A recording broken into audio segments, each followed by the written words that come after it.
ఇవాళ అమ్మ మెట్టెలు చేపిస్తుంది. చాలా రోజులైంది అనుకుంటూనే పెండింగ్ పెట్టేస్తున్నాము. మంచి రోజులు లేవని చెప్పేసి ఇవాళకి కుదిరిందనమాట.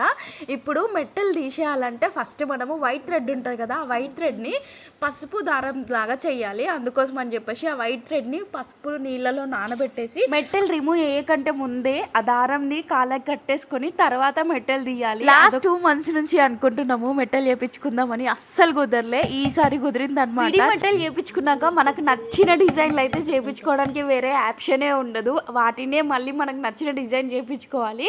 మీన్స్ ఉన్న విడి మట్టలనే మనకు నచ్చినట్టుగా చుట్టించుకోవడము అంతే. నేను ఒక డిజైన్ చెప్పాను అంకుల్కి, చాలా కష్టం, కాకపోతే చాలా టైం కూడా తక్కువ ఉంది. నేను ఇచ్చింది ఆయనకి 12:30కి అరౌండ్ ఆ టైంలో ఇచ్చాను. నాకు 3:34 వరకు వచ్చినాయి అనమాట. ఎంత కష్టపడ్డాడో ఆ 2 hours నేను చెప్పిన డిజైన్ చేయడానికి. ఉన్న పనులన్నీ పక్కన పెట్టేసి వీటిపైన కూర్చున్నాడు. అట్లీస్ట్ వీటికి ఒక 2 hours అయినా పట్టుంటుంది. ఎందుకంటే మనం చెప్పిన డిజైన్ అలాంటిది. డిజైన్ చాలా రేర్గా కనిపిస్తుంది, కానీ చాలా క్యూట్ ఉండే, మస్తు అనిపించినాయి, కొత్తగా ఉండే. అండ్ లాస్ట్ టైం అమ్మ కూడా ఇవే చేయించుకుంది, అందుకోసం ఒకసారి ట్రై చేద్దామని చెప్పి చేసినాం అనమాట. మెట్టెలు పెట్టుకునేంత వరకు ఫాస్టింగ్ ఉండాలి కదా. సో మెట్టెలు పెట్టుకున్నాక పక్కాగా అమ్మ ఏదో ఒక స్వీట్ అయితే చేస్తుంది. సేమియా అయితే చేసింది. ఇంకా వీడియో బాయ్.